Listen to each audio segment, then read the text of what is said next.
Are the victims of the Robb Elementary School mass shooting with 21 memorial resolutions. However, some of the families who lost their children said they'd rather see a vote on a gun safety bill. That bill would raise the age for people who want to purchase a semi-automatic rifle to 21. Several of the victims' families gathered at the Capitol in support of House Bill 2744. Their group included Gloria and Javier Casares, the parents of Jacqueline Casares, one of the 19 children who died in her Robb Elementary School classroom.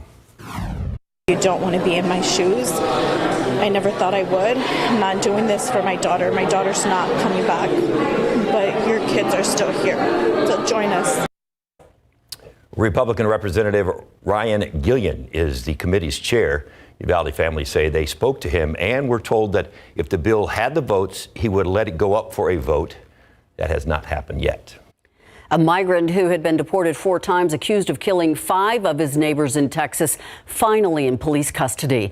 ABC's Rita Roy with details on the long manhunt for this dangerous fugitive and where officers found him. A sigh of relief in Cleveland, Texas, with accused mass murderer Francisco Oropesa waking up behind bars. He's in this jail right here. Police taking the Mexican national into custody Tuesday night after a 5-day manhunt, finding him shirtless and slumped over in a closet under a pile of laundry. A source close to the investigation telling ABC station KTRK the home belongs to an Oropesa family member. I believe he thought he was in a safe spot. Border Patrol, Texas state troopers, and U.S. Marshals moving in, arresting him and saying they recovered a weapon. The tip for the suspect's location came in through the FBI's tip line. Police say others were arrested at the same home and that they're not talking much to police. Anybody that helped this maniac is definitely got some kind of issues, as far as I'm concerned. Oropesa was captured just 11 miles from the crime scene, where police say he killed 5 of his neighbors after an argument last week. During the desperate search on Monday, schools in the area locked down. Authorities saying there was a suspect sighting on Highway 105, confirming Oropesa was on foot, but they lost track of him. Once we got the federal help with the electronic equipment and the phone analysis, we could tell that people he was contacting were in the area and never left. Oropesa is charged with murder. The district attorney saying that could be upgraded to capital murder. He's being held on a $5 million bond. Rena Roy, ABC News, New York. By the way, Oropesa's wife has also been arrested, and she is currently in jail in Montgomery County. The Orlando community has been waiting 7 years for a memorial in honor of the victims of the Pulse nightclub mass shooting. And now we're learning it won't be built at the site of the tragedy. The One Pulse Foundation says that for months they were negotiating with the Pulse nightclub owners. It was trying to get them to donate the property for the memorial, but the owners refused.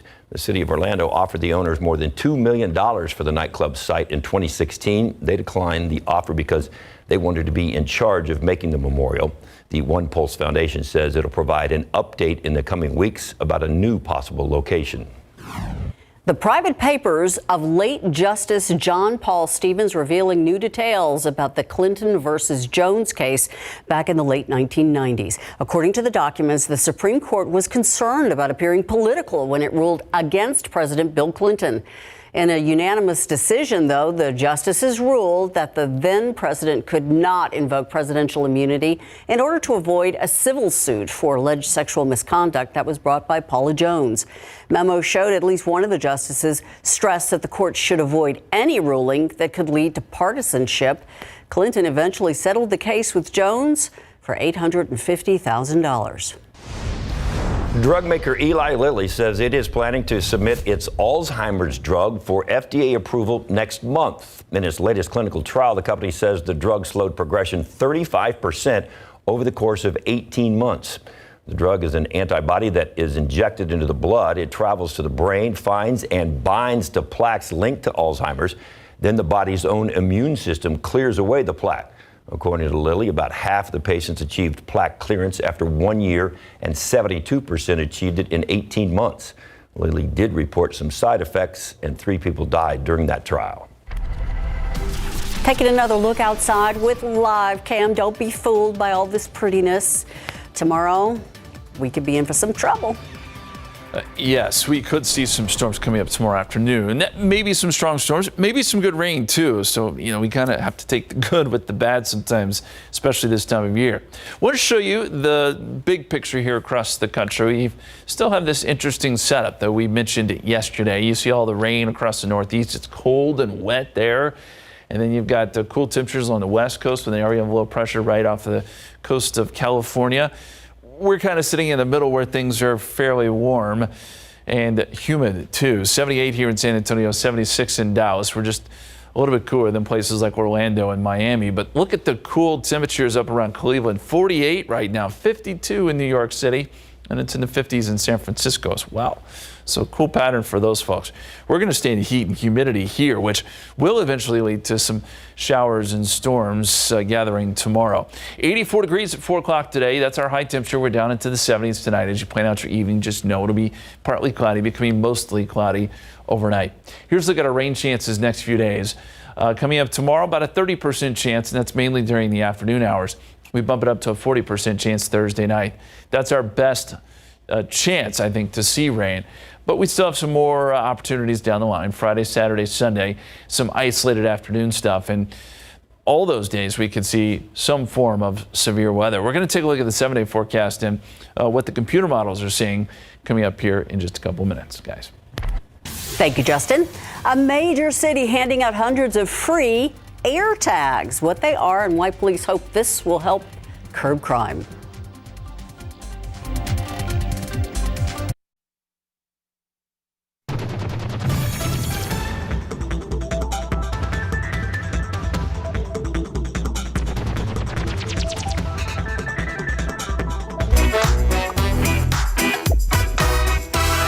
Hello everyone, this is your daily news briefing from Cheddar News. Airbnb relaunching Airbnb Rooms. This lets you rent a private room in someone's home for less than you'd spend on an average hotel room.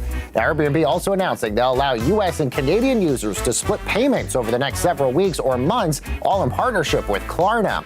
Meanwhile, Kraft Heinz has introduced a new line of frozen meals. This is called the Home Bake 425/30. The line features 15 items, including 5 mains, 5 starchy sides, and 5 vegetables. Each dish goes into the oven for 30 minutes on 425-degree heat, an ode to the name. This is all based on the idea that you can mix and match the sides and throw them all into the oven at once to be ready in just half an hour. And Olive Garden's parent company Darden Restaurants has bought Ruth's Chris Hospitality Group, that's the parent company of Ruth's Chris Steakhouse, for $715 million. The deal values it at $21.50 a share in an all-cash transaction. There are 150 Ruth's Chris locations worldwide. And that's your Cheddar News Update. I'm Baker Machado coming to you from Cheddar Studios in Lower Manhattan. Facebook's parent company Meta has taken down a network of more than 100 fake social media accounts pushing pro-China talking points. Meta says the Facebook and Instagram profiles posed as those of U.S. and European organizations. They appear to have used artificial intelligence to seem legitimate, luring more than 15,000 followers. Some of the posts offer to pay protesters or freelance writers. According to Meta, the network is not tied to the Chinese government. Rather, it appears to be the work of individuals in China associated with a technology company. The tech company did not return a request for comment. New York City moving to cut down on car theft by giving out hundreds of AirTags. ABC's Gio Benitez with how the tracker works and why it could make a dent in a crime wave. As car thefts nationwide spike, the NYPD fighting back with a tiny piece of technology. It's without a doubt a game changer. A game changer. New York City handing out 500 free Apple AirTags to help drivers and law enforcement track stolen cars.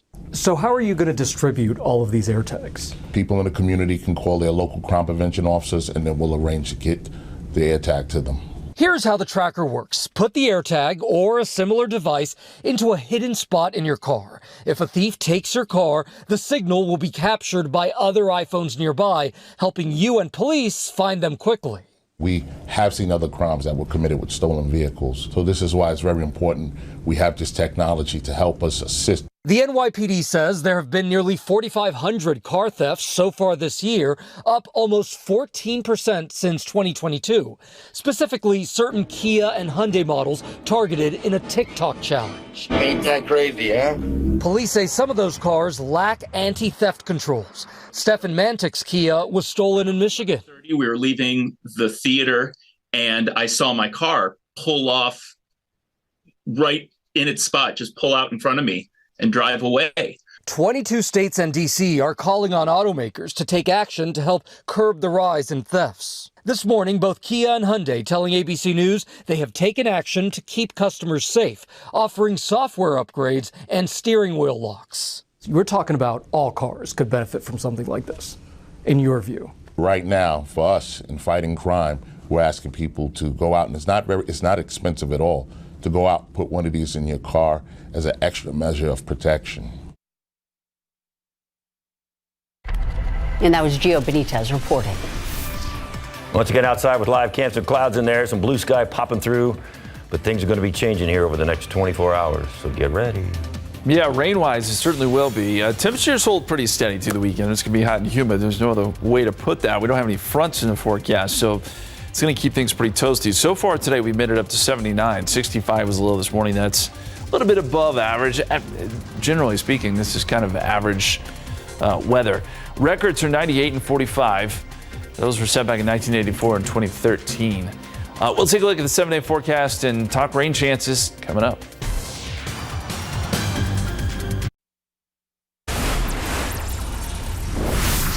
This is a live shot from Atlanta. You can see first responders on the scene of a shooting. Police say one person is dead, at least 3 others injured. That shooting happened in Midtown, in a Midtown Atlanta building. Atlanta police said that there have been no additional shots fired since that initial shooting unfolded. It was inside a building in a commercial area with many office buildings and high-rise apartments. No suspect is in custody yet, and police are calling this an active, fluid situation. Authorities said the person is believed to be armed and dangerous and asked anyone with information on the person's whereabouts to call 911. Of course, we're going to continue to follow this. Meanwhile, we're also tracking some weather headed our way.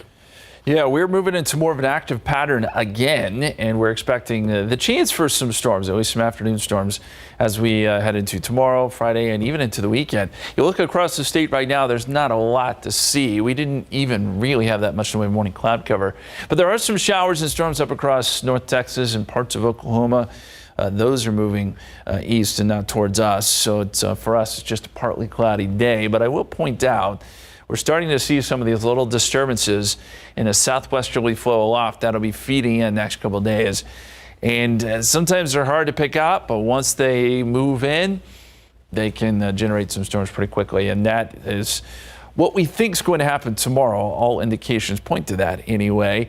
And we'll be watching initially for some storms out west and then those storms making their way towards San Antonio. We'll show you that in just a second. First, 78 degrees. Partly cloudy. Dew point is at 64. Easterly winds at 8 miles per hour. And around the area, we're looking at temperatures right near that 80-degree mark. The forecast today calls for us to jump up into the low to mid 80s this afternoon here in San Antonio, right at about 84. But some places will be pushing 90 degrees. Not only that, it is humid, so it's going to feel just a little bit warmer than that. Definitely a toasty day. And here's a look at the forecast. As I alluded to, that chance for storms tomorrow. Now, this is tomorrow, not today. We're not expecting any rain today. But starting at 4 o'clock tomorrow, 20% chance rain out west. And this is where we could see some of those bigger storms start to take shape right near Del Rio during the late afternoon hours. They're coming off the mountains in Mexico, and they generally tend to be pretty strong when that happens.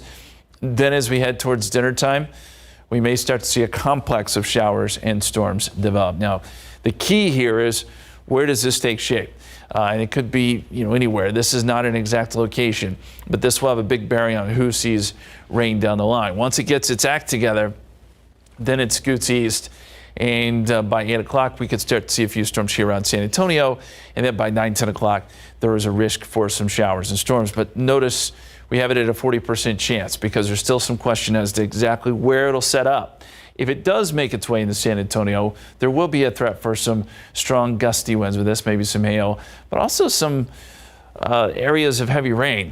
With as much moisture as there is in the atmosphere tomorrow, that'll be something to watch. It won't take the rain. We just don't want flooding, of course, or any kind of severe weather. 10 o'clock tomorrow, this shows the showers and storms moving east, and then we get a chance to clear out a little bit before we get some more chances for storms coming up on Friday. So the risk for severe weather tomorrow lines up from basically southern Kansas all the way down into our area. And the Storm Prediction Center, with their newest update, did add San Antonio into that scattered risk of storms, strong storms tomorrow. So that will be something to note as we just showed you the forecast there. And then as we get into Friday, there's an isolated risk of severe weather that we need to watch. And I guarantee over the weekend will also be included in this risk once again. It's just the way the pattern is setting up. It doesn't mean everyone's going to get rain. It doesn't mean everyone's going to get thunderstorms. But if we do see the storms, the atmosphere is set up for us to get some strong to severe storms. So you see the chances there. Best tomorrow, but they're there Friday, Saturday, Sunday, Monday, tapering off a little bit by the middle part of next week. Thank you, Justin. There's an event known for some high fashion, and it had a surprise breakout star. How an insect showed up with the most attention.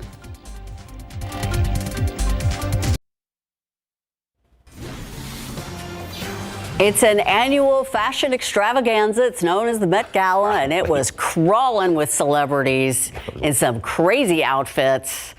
But it was a cockroach that crashed the red carpet. Of course. CNN's Jeannie Most reports on how he met his fate at the Met. Ugh. With so many celebs at the Met Gala dressed up like designer Karl Lagerfeld's cat, it's a wonder a cockroach dared to scurry up the red carpet. No! But there it was, getting treated like a celebrity. Get a photo! Kevin, get a photo! Variety captured a Getty photographer blinding the roach with his flash, a roach that made People, which called it the surprise star of the 2023 Met Gala. Others called it Best Dressed and speculated about its origin. Bet it came out of Ice Spice's outfit. It arrived fashionably late, showing up before the last guest, Rihanna. Naturally, someone had to ask about its outfit. What are you wearing? But fashion was a subject this roach wouldn't broach. It disappeared, only to reappear on the banister. You'd think it was a rat instead of a roach, the way the crowd reacted. Photographer Kevin Mazur at one point jokingly pretended to stomp on it. Then accidentally kicked it around, but that didn't stop it. And then Variety tweeted out the alarming news. It is with deep sadness that we must report the Met Gala cockroach was stepped on. And thus does it join other bugs. It's coming from the health sector. Holy, I just swallowed a bee. That have given their lives so very publicly. Nice. We will remember you, you fleet-footed fashionista with panache, smashed on the red carpet. Jeannie Most, CNN. New York. Get a photo. Got a whole story out of a roach running on a... That's the state of affairs. What's that tell you? All right, let's take it down to Mike and Fiona. It gave us a gift. Do y'all have any roaches down there? You have a cookie? Yes. It's a cookie, and it's the biggest, fattest cookie in the world. Right. Yes. But you got to divide that up, though. Yeah, you got to divide it up. Okay. Because, I mean, one cookie is pretty much like a whole meal, but you've got that cutter right there. This is pretty cool. There you go. You want to do go it? Ahead. Push it on to share with your friends. There you go. Yep. And then everyone gets to have a piece. Share with Justin over there. Oh, and yeah. You know where that cookie came from? This gentleman right here, Mike Gazzetta from Cookie Plug. That looks good. These look good. Yeah, thank you. How's it going? We got the fattest and thickest cookies in town. We got 12 daily flavors, a flavor of the month, 4 keto options. Stay tuned to learn how you can get an ice cream sandwich for your birthday and a special deal for SA Live viewers today. Wow. Can't beat that. All right. And of course, we have got an easy breakfast on the go from Shailene McNeil with Beef Levin, Texas. What are you making here? Oh, we are going to do an easy breezy beef breakfast sausage. I cannot get it easier, starting with lean ground beef. We're going to season it up. You could do this for Mother's Day. We're going to have a fun little easy idea for that. Very simple breakfast, which you can do on a daily basis, right? All day, easy. Kids could do it too. All right, we're going to tell you all about that. All right, Texas Trippin', and Jen has got a really cool spot to take us to. It looks like geodesic domes or something. Wow, really neat. And for all the pet parents out there, we've got some great duds to show you where, you can even match your pet. Yes, indeed. You appreciate your pet, you appreciate your teacher. It is Teacher Appreciation Week, and we want you to give a shout out to your teachers. That and more on SA Live.